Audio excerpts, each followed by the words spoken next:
In today's video, I'm going to teach you how to store workflow data in N8N. Whether you're tracking form submissions, logging webhook events, or archiving outputs from other services, the goal is the same. Get your workflow data into a reliable place you can query later.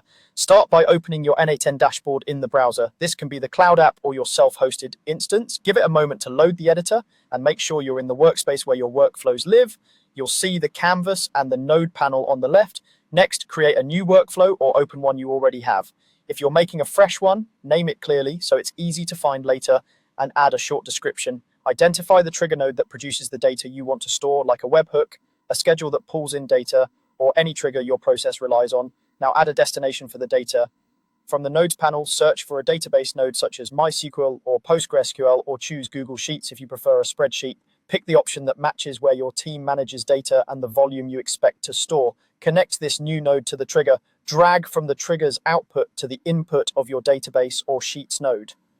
If your workflow already has paths defined, ensure the data you care about reaches this storage node by placing the connection where the trigger's data flows through.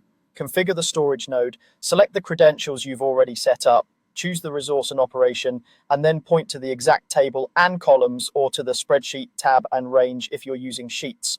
Map the fields from the trigger's output to your columns using the expression editor, paying attention to data types, required fields, and date formats.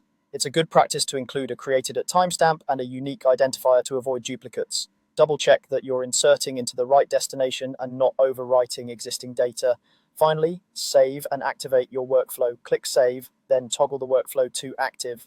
From now on, whenever the trigger fires, N8N will send the incoming data into your table or sheet exactly as configured. That's it. You opened your dashboard, set up or selected a workflow, added a storage node, connected it to the trigger, configured the fields, and activated it so your data is safely stored and ready to use.